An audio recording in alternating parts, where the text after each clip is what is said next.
Hey, happy Thursday, everybody. It's Chamber Check-in time. And today I'm excited to share the origin story, a little bit of work history of Puzzle HR. And today I have Paul Rahm with me. Hi, Paul. Hey, Paul, how are you? I'm good. I'm excited to share the quality of work that you do and the credibility of the organization as a relatively new chamber member and relatively new resident to Boise. This is exciting for me. And I remember the first time I met you, Paul, and we had like a coffee breakfast meeting. And I just loved your energy and the passion that you have for your clients and the passion you have for this community even in such a short time. So, Yeah.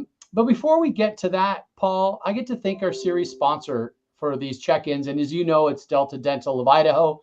And Delta Dental provides best-in-class dental insurance benefits to Idahoans and businesses. And they've been doing it for over 50 years.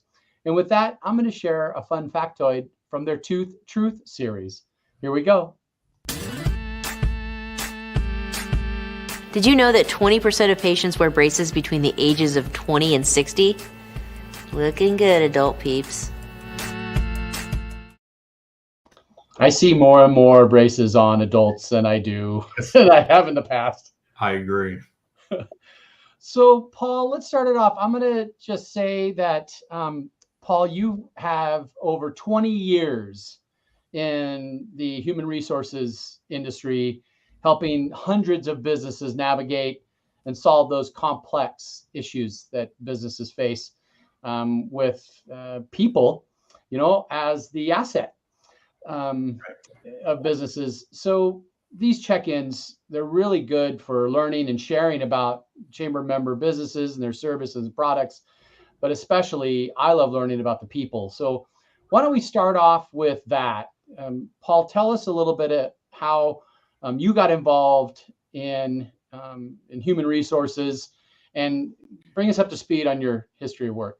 Sure. Well, just a little background. My father was a small business owner, and I was pretty young at the time. But one of the untold stories about business ownership, or even any kind of business, is what either the good or the bad part of what it has effect on their families. So I got really passionate about it. I had an opportunity to work for a national organization known as Paychex. I was on the human resources side of their business. And I originally went out and sold 401k plans to small businesses who otherwise, quite frankly, wouldn't be offered an opportunity to start the benefits plans for their employees. So the whole idea for me is I could get really behind this because I knew that it's important to hire good people. It's just as important, obviously, to keep them there and to give them great benefits and a reason to stay. So that's sort of the genesis of why I landed in the human resources space. But then from there, as we started adding more and more services, we got more into the fundamentals and even transformational HR that we could bring down market from larger corporations, but bring them to the small and mid-sized organizations without losing their culture, but bringing things like compliance and efficiency and effectiveness with their staff, down market. Well, I can't even imagine all the complexities nowadays with working from home and all the different flex schedules and just getting work done through people is probably more complex than it ever has been. Without a doubt. Without a doubt. So why don't you tell us a little bit about Puzzle, when it started and why? Sure. So we're currently in our third year. So we started just a few months before we all went into quarantine for COVID. There were 14 original pioneers. The goal was always to fill the gaps that we found in the organization that we were working for. And some of the larger organizations who might be publicly traded, their pressure was to obviously deliver more with less.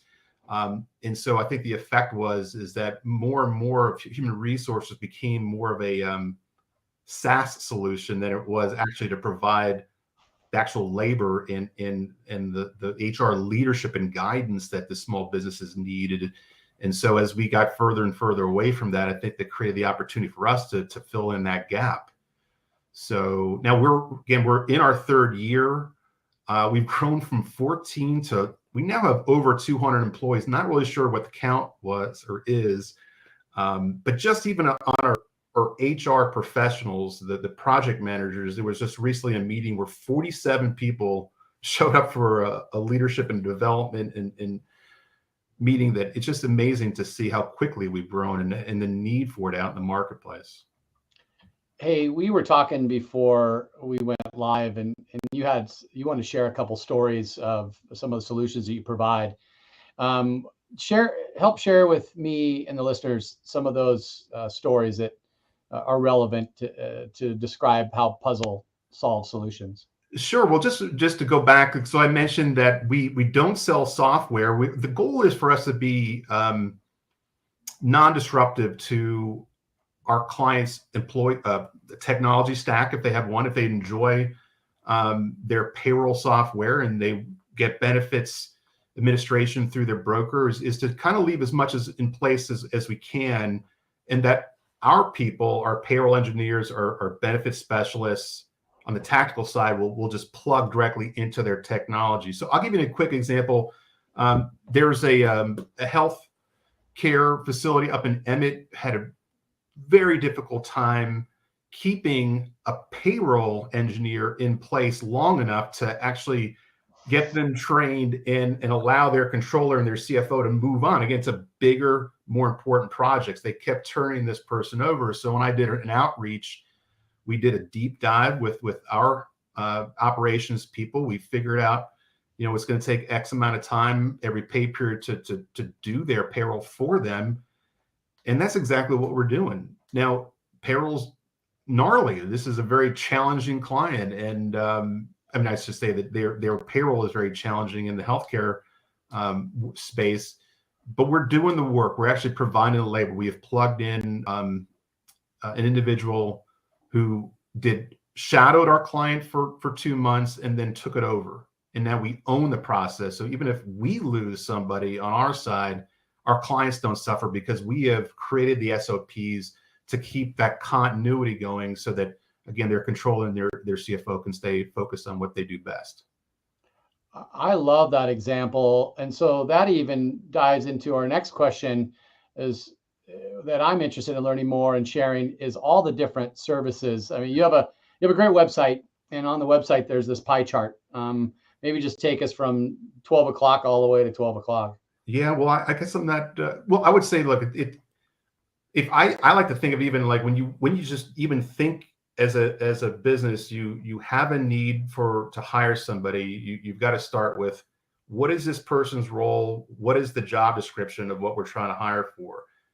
How much are they going to be paid? How are we going to source these people? What's the best way to interview and onboard? So it kind of starts with talent acquisition. So our talent acquisition team will work on just that function of an HR department. We just discussed payroll. So our payroll engineers, their background in all the major technologies, and in some cases, they may even have great experience like we have here in healthcare with somebody who knows healthcare at a very deep level. So the transition is smooth. Managed benefits. So in the community here in Treasure Valley, everywhere, you have health benefits professionals that work with their clientele. There needs to be management, how to onboard new hires, how to offboard people that are leaving, making sure the benefits start on time, that the invoices match. There's so much to manage benefits. Again, to a lot of this that we can just go on, I'm sure, more than our time would allow. We want also to create an environment with employee direct connect where they're talking to a Puzzle professional about tactical things that might slow down an HR department, questions about their check, again, their benefits, anything that would otherwise pulls them away, an HR leader or even a business owner from doing their more meaningful work. Learning and leadership development, I think we all want to be developed when we go to work, and it needs to be an ongoing process. And leadership is all about influence. We want to make sure our clients are influential in a positive way and are keeping their employees engaged for the long term. And of course, everything comes together with our managed human resources.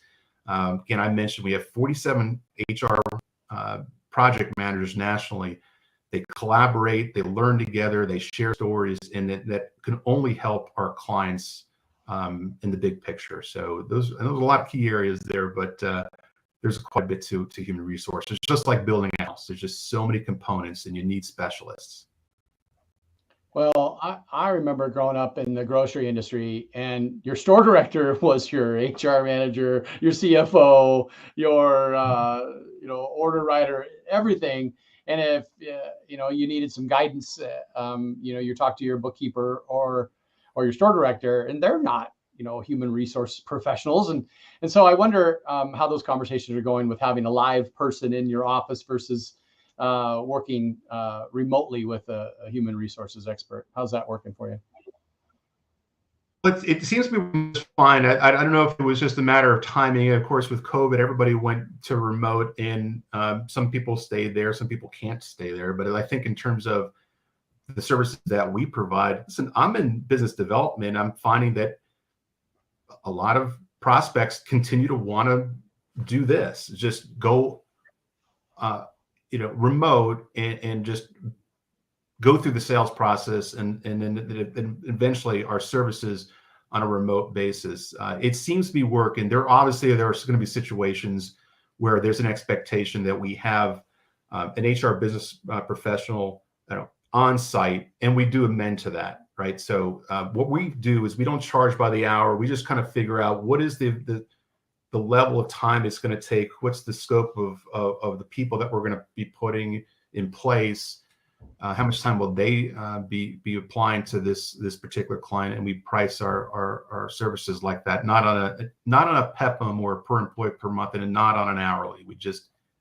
That's our deep dive with our clients to figure out how much time do we think we're going to be deferring. But the high, just to circle up, it seems to be working just fine, to where we're doing all this work on a remote basis and occasionally dropping in when there's a need. But hope that answers your question. No, that's perfect. What would you tell a small business that's looking for help in your realm? What would you tell them, like, while you have their ears today? That it's not like HR is just there to be sort of a burden and just there for compliance purposes. We are not a sunk cost.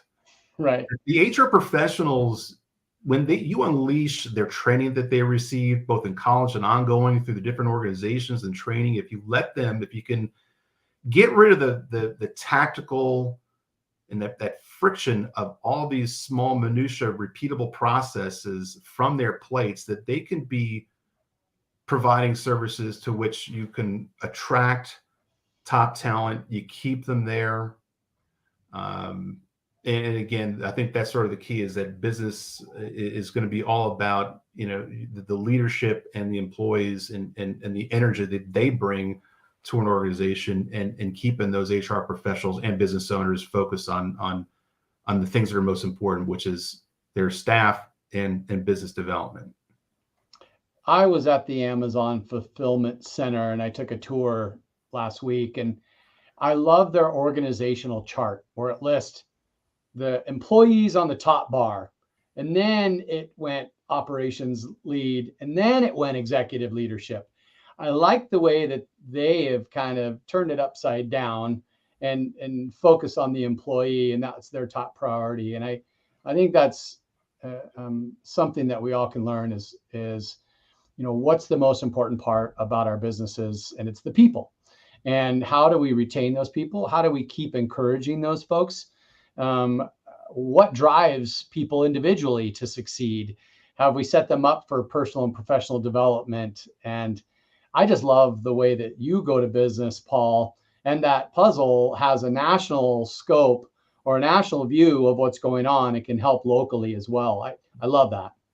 Well, if I have just 30 more seconds, just for everybody to know that this is not necessarily, it can be a recurring month-to-month relationship between us and our clients. It could also just be a project. So one other quick story, we had a 400 employee organization here in the Valley that really want to transition from one payroll platform to the other, but just don't have the bandwidth. we are going to spend 3 months doing that work, is moving all the employee records over so that they could get over to something that they like better. I think that's the other thing, is it's just that sometimes we make decisions, even in our personal lives, to not make a move because we just simply don't have the time to do it. So we'll do projects if it means that our clients can get on to doing and going someplace where they have better service and better technologies. We're happy to do that kind of work. Awesome. Hey, while I have you for a couple more minutes here, Paul, is there anything else that is coming up that we should know about? Any upcoming news or events that you'd like to share? News or events? I don't know. I guess in terms of with us, it's just we're constantly evolving in terms of the scope of what we bring to our clients. So we always just say, listen, don't be afraid to ask, because if it is as tactical as it may seem to you, it's something that we probably have expertise in. Again, it could just be a limited engagement, but listen, the company continues to grow. We're getting involved in our communities. Of course, I love being part of the chamber, and I can't wait to spend more time doing some more work. Here in the Valley, nationally, we're working with the Nicholas Children's Foundation, which is a Jack Nicklaus charity, and just to name drop a couple things. But listen, I'm just excited that, if not but for me, I think being here in Boise, then certainly we wouldn't be bringing Puzzle HR solutions. And I really think that, like every community, just needs some help, and I'm just thrilled to be here. Well, 60% of our membership is businesses with 50 or less employees. And for all those organizations that are doing their work and they need a little help with their human resources piece, give Paul and Puzzle a try. I have your website here at the bottom of the screen scrolling. And Paul, I can't tell you the first interaction I've had with you. I love working with you in our networking group, our tips group, and love having you part of the chamber. You lead by example, and thank you for your friendship. And I want to thank everybody in the community for just being so welcoming. It's been awesome, really. Absolutely. Hey, have a great weekend, Paul. I'll see you next Wednesday. Thanks again for your membership investment. It means a lot to us. Thank you, Paul. Okay. Bye.